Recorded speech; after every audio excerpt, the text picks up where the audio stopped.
How's it going, guys? This is Grim.Metal.Monster. Welcome to a brand new video of FlickView, which I tell you my reviews on movies. I tell you at the end, either I give it a rate from A or to an F. It just depends how the movie is, okay?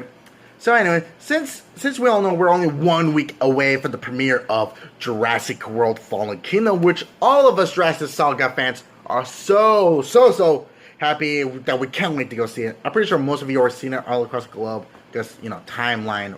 Well, not time zone, whatever. But in the honor of the franchise, I thought it'd be my privilege to do my reviews on the other films and what I think of it and share it with you guys, okay? So, before we get into the flick view, I just want to remind you there are some spoilers ahead, just in case some of you are a bit off from the franchise, okay? So, let's go to the film that started it all, which is Jurassic Park.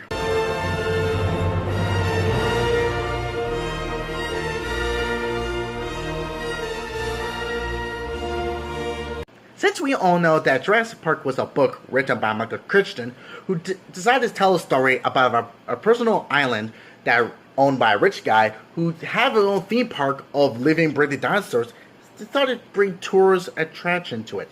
Yeah, and everyone thought that was a great idea, but we all know we can not always play God, because like Ian Malcolm says, life finds a way. Yeah, so that's when dinosaurs roam free, killing people. Yeah, and that book hit the box office, personally. Like, it's the best-selling novel ever. But not until a best director known as Steven Spielberg asked Michael if he could do a movie based on his book. And I was like, sure, why not? Just because I've seen your movies. You did great. You did great in Jaws. You did great in E.T. You did so good in Back to the Future. So, why not?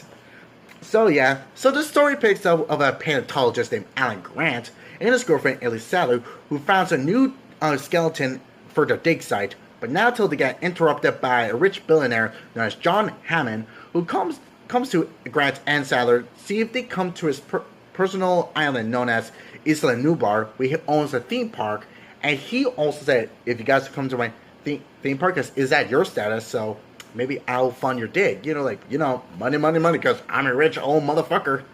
So they're like, yeah, sure, why not? So they come to his private helicopter along with his lawyer just to see if things is in order. It's like, I'm gonna make a shit out of you, motherfucker. Yeah, let's just call him the Toilet Man. I could not remember his name. Then we come across the Man of the Hour, which is the chaotician known as Ian Malcolm, played by I'm Jeff Goldblum.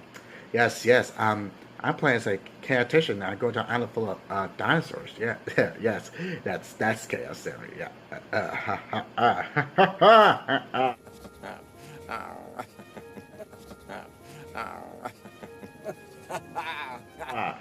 Yeah. So they got to the island. Everything looks nice. The environment looks pretty, looks tropical, so bueno. But not until they come across something extraordinary. And guess what it is? Dinosaurs! Wow! And to be honest, this is where Spielberg put the magic touch to it. Okay? Because most of us always trying to wonder, what does dinosaurs look like? What they sounded? And how big are they? Or like, whatever. And of course, Spielberg always finds a way to bring us joy in our hearts. Yeah. So Alan was so fascinated by seeing dinosaurs come to life. So he asked John Hammond's like, how can you bring extinct animals back to life? And of course, like, oh, I'll show you, bitch. So, and of course, they went to the visitor center to show how they make Jurassic Park and bring the dinosaurs back to life. But we need a little help with our favorite cartoon, which is Mr. DNA. Yeah, every movie needs a cartoon character just to bring kids more aha. Even grown-ups love it. Look at Ellie. She loves it. Yeah, so they finally explained how the dinosaurs come to life, because apparently a prehistoric mosquito took a bite of blood from a dinosaur, then fossilized into amber, and the later scientists found them millions of years later, extract the blood from it, and bada bing, bada bang, bada boom, you got yourself a dinosaur, bitch. So yeah, it's like, oh, okay, that makes sense. So they're so fascinated by it, so they better go take a tour around the island, but except, I mean, nothing could go wrong. Nothing could go wrong with this trip. And, oh, fuck, kids. Oh, my God, kids. Oh, lordy. Yeah, so John Hammond thought he could fight his grandchildren, known as Tim and Lex, just to keep their minds away from their parents' divorce, apparently. And of course, they ain't looking so good for Grant's like, kids. Why the fuck has it be kids? So it's like, yeah, you gotta spend time with my grandchildren. Yeah, one of them is such a big fan of your work, won't shut the fuck up, and the other one might have a huge crush on you and take a photo of you and place it in her closet and just thinking of you and while rubbing herself. So yeah. So they took a tour around the place and was like, no shielding, no dinosaur, no Dilophosaurus, no T-Rex, no Triceratops. Oh wait, there's a Triceratops. So yeah, so they come across a very sick Triceratops, apparently, and like, well, they took care of it. Only Ellie left behind just to take care of it, while the others try to head back to the visitor center because a horrible storm comes in. Yeah, but the storm ain't the only thing that is going wrong. But apparently an employee known as Dennis Nedry, played by Newman, who's working behind Hammond's back by trying to extract some dino DNA and give it to Engine for money and stuff. So he decided to shut off half of the power, but mostly take out the security system of it so he could sneak off the island and make the moolah. But apparently his dumb self couldn't find a way. But of course, that's when the car stopped at the T-Rex Expo, and apparently, well, guess he decided to come for dinner. Oh yeah, the king of the dinosaurs himself, Rexy, motherfuckers! So yeah, so the kids were totally afraid. It's only up to the Lord to protect us, and you big pussy. So yeah, so the T-Rex decided to try to take a munch out of the kids, but of course, both Ian and of course Alan Cohen was to save the day, of course. But of course, the T-Rex were going after Ian, but then later found the lawyer on the toilet, so it's like, okay, hope he doesn't smell like shit. Oh yeah, so I was like, bye-bye, toilet man.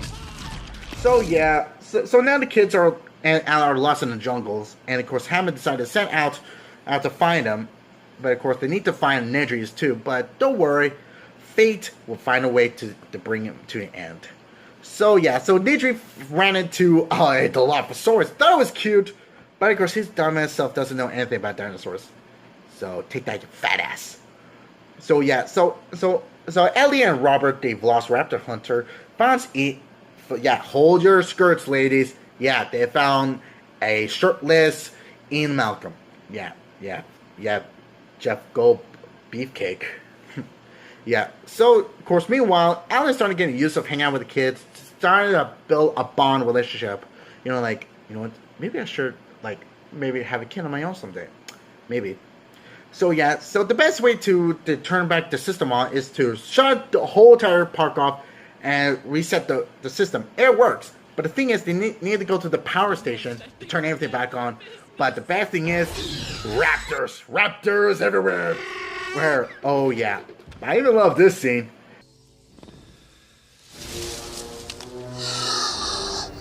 Clever girl. Yeah, you clever girl. Yeah, apparently the raptors in this movie are super smart. So yeah, when the kids are left behind at the kitchen where to get all the free food while Alan went to find help. But this is where the best scene in this film is basically the raptors in the kitchen. Does leave everyone in shocking fear what's going to happen. That he used their wits to get out of there. And apparently they did. But it does give us some chilling moments. So the kids reunited with Alan and Ellie, went back to the control room to turn everything back on. So yeah, this is the Matrix. Yeah, yes, Ellie, use your knowledge of the system.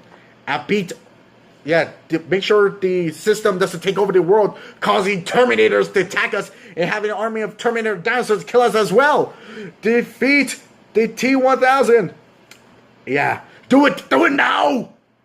So yeah, so they finally get the system back rebooted, and they try to make out of there, but not until they're surrounded by the Velociraptors. But it's like, is this it? Is this the end of our heroes? Who will be saved? Who will save them? Oh, it's the T-Rex! Go Team Rex! So the T-Rex took out their Velociraptor, let them escape, and let the biggest, awesomest scene ever in the film. It's Mighty War. Woo! USA! So yeah, so Alan, the kids, Ellie, Hammond, and of course, Beefcake Ian, decided to leave the island and leave it inhabited with the dinosaurs, make sure no one gets in there. And also, he did tell Hammond to not endorse his park. Yeah. And that's the end of the film. And how do I think about this film? It was awesome. I mean, the visual effects is inspiring, the magic feeling it brought to us. All right. I mean, my favorite scene is basically, well, of course, the T-Rex scenes. Of course, I mean, the music with John Williams. I mean, it ties it all together. So, what do I think about this movie? I give this movie an A- of how still awesome it is. There's maybe little minor things, but still, it's an awesome movie. So tell me, guys, what's your favorite moment in this film? Okay, make sure you leave some comments down below. Always. I see you guys next time on my FlickView videos. So, latest.